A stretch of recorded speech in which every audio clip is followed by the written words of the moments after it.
طاقت آپ کے ہاتھ میں ہے. ایک سوشل میڈیا کی پوسٹ کے ذریعے آپ بڑے بڑے میڈیا ہاؤس کو جو ہے نا وہ پریشان کر دیتے ہیں, چکرا کے رکھ دیتے ہیں. میری کئی اینکرز کے ساتھ ملاقات ہوتی ہے, وہ کہتے ہیں پہلے کالم لکھتے تھے, کوئی فیڈ بیک نہیں آتا تھا, پتہ نہیں چلتا تھا.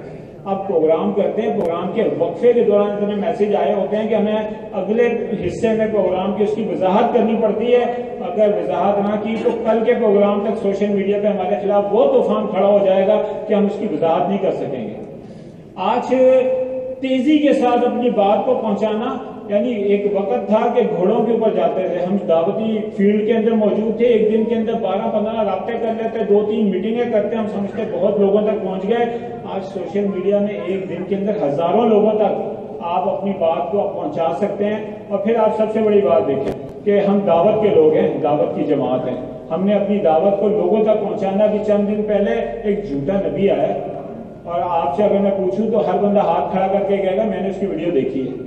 اگر وہ اپنے جھوٹ کے لیے اس پلیٹ فارم کو استعمال کرتا ہے تو آپ اپنے سچ کے لیے کیوں نہیں استعمال کرتے؟ اگر آپ کی مسجدوں تک لوگ نہیں آتے, آپ ان کے گھروں تک کیوں نہیں پہنچتے؟ آپ آج ہمارے بیٹے بیٹیاں موبائل استعمال کرتے ہیں, اگر مجھے پسند نہیں ہے تو کیا ان کا استعمال بند ہو گیا؟ اگر میں اس کے صحیح استعمال کی طرف جاؤں گا تو میں لوگوں کے گھروں تک داخل ہو سکتا ہوں, ان کی جیبوں تک داخل ہو سکتا ہوں, ان کے گھر کے ہر فرد تک پہنچ سکتا ہوں اور اپنی دعوت کو پہنچا سکتا ہوں. اب کرنا کیا ہے کہ میں اپنے آپ کو اس وقت دیکھیں, میرے نا حلقہ احباب میں بہت سارے لوگ ہیں. میں ہر بندے سے ملتا ہوں, اس کی 2 پہچانیں ہیں, ایک اس کا نام اور دوسری اس کی ڈیجیٹل پہچان, اس کی آئی ڈی یا اس کا موبائل نمبر. میرے پاس میرے ہر دوست کا جو ہے نا 2 پہچانیں ہیں. اگر میں اپنے دوستوں کو اس کے نام سے پہچانتا ہوں تو میں اس کی آئی ڈی اور موبائل نمبر اس سے بھی اس کی پہچان بناؤں. اس وقت تو ہر بندے سے جب ہم ملتے ہیں تو سب سے پہلے کہتے ہیں یار رابطے میں رہیں گے, اپنا نمبر تو دو. اگر میں ان نمبروں کو مینیج کر لوں, اپنے پاس گروپ بنا لوں, میں جس حلقہ احباب میں رہتا ہوں, میں اپنی کمیونٹی میں, اپنے خاندان میں, اپنے دوستوں میں, اپنے کلاس فیلوز میں, اپنی مارکیٹ میں اگر چھوٹے چھوٹے گروپ بنا کے روزانہ کچھ پیغام ان تک بھیجنا شروع کر دوں.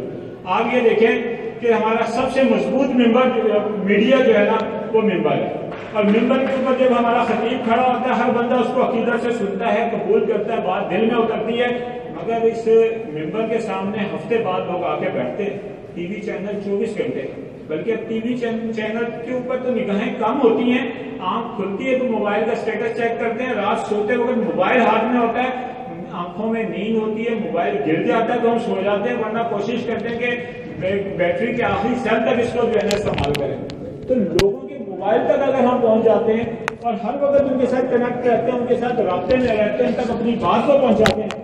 آپ یہ مجھے بتائیں کہ اگر آپ نہیں پہنچائیں گے لوگ تو پہنچا رہے ہیں. ابھی یوٹیوب ہے نا, اس طرح اتنا مواد موجود ہے کہ مجھے کئی مرتبہ بھی زندگی میں جائے میں وہ ساری ویڈیوز نہیں دیکھ سکتا, اور اس ویڈیوز کے اندر میں لایانی باتوں کو تو چھوڑ دوں, میں دعوتی حوالے سے بات کروں کہ وہاں دعوتی مواد اتنا زیادہ موجود ہے, علماء کرام کی تقاریر موجود ہے, وہاں پہ قرآن اور حدیث سیکھنے کے جو ہے نا مختلف ویڈیوز موجود ہیں. ان ویڈیوز میں میرا کتنا حصہ ہے, ہم نے کتنا مواد وہاں ڈالا ہے. ہم جس طرح یہ دعویٰ کرتے ہیں کہ جی فلاں تو جو ہے وہ مولوی صاحب سب کے گھروں تک پہنچ گیا, اس کی بات تو سب لوگ کرتے ہیں, اس کے دھندے میں بھی پہنچ جاتے ہیں, اس کا میڈیا بند ہے, مگر لوگوں تک اس کی بات پہنچتی ہے. میڈیا ہمارا بھی بند ہے, ہم لوگوں تک کیوں نہیں پہنچتے؟ ہم اپنی بات کو ان تک کیوں نہیں پہنچاتے؟ ہم اپنا کتنا حصہ ملائیں گے؟ ظاہر بھائی نے کہا کہ ہر بندہ اپنا حصہ ملائے. ہم کہتے ہیں کہ یار اپنا حصہ ملائیں, اپنی کمیونٹی میں, اپنے دوست احباب میں, اپنے حلقے میں اپنا حصہ بڑھائیں. آپ وہاں تک اپنی بات پہنچائیں. آپ کے پاس موبائل ہے, آپ کسی اچھے عالم کے ساتھ بیٹھے ہیں, کچھ نہ کریں. آپ اکیلے بیٹھ کے ان سے استفادہ کرتے ہیں, آپ ان کے سامنے اپنا موبائل آن کریں اور کہیں شیخ صاحب اس موضوع کے اوپر میرا مسئلہ ہے, نصیحت کریں. آپ اس نصیحت کو یوٹیوب کے اوپر ڈالیں, فیس بک کے اوپر ڈالیں, اپنے دوست صاحب کو واٹس ایپ کریں. آپ کو کتنا لگے گا, کتنا خرچہ آئے گا, کتنی محنت کرنی پڑے گی. ہمیں میڈیا ہاؤسز کی ضرورت نہیں ہے, ہمیں اسٹوڈیوز کی ضرورت نہیں ہے, ہمیں بہت بڑے کیمروں کی ضرورت نہیں ہے. ہم اپنے اس موبائل سے اور اس کا جو معمولی سا کیمرہ ہے اس سے ہم اپنی دنیا تک اپنی بات پہنچا سکتے ہیں. تو ہم کیوں نہیں ہچکچاتے ہیں, کیوں گھبراتے ہیں؟ ہم علماء کرام کے دروس میں بیٹھتے ہیں, ان کے دروس ریکارڈ کریں, اچھے اسٹائل میں ان کو موضوع بتائیں کہ اس وقت ہمارے دوستوں میں اور ہمارے کالج فیلوز میں, یونیورسٹی فیلوز کے اندر یہ چیز ڈسکس ہو رہی ہے, آپ ہماری رہنمائی کریں. آپ 3 منٹ کا ایک پیغام ریکارڈ کریں, میں اپنے سارے دوستوں کو بھیجتا ہوں. آپ یوٹیوب کے اوپر ابھی آپ اس وقت دیکھیں علماء کرام, اللہ جزائے خیر دے, شیخ ابن باز, ان کے بعد ایک صاحب گئے اور پوچھا کہ شیخ ٹی وی کے بارے میں کیا فتویٰ ہے؟ کیا حرام ہے؟ کم اگر عیسائی تو اس کو اپنی دعوت کے لیے استعمال کریں، بات تم بھی کرو، بہت لمبی چوڑی بحث نہیں ہے، 2 جملوں کے اندر بات مکمل ہے کہ اگر آپ اس کا اچھا استعمال کر سکتے ہیں تو بھرپور کریں. اپنی دعوت کے لیے اگر عیسائی مشنریز اس کو استعمال کرتی ہیں تو آپ خط بات اپنے پاس رکھتے ہیں، کیوں اپنے تک محفوظ رکھتے ہیں؟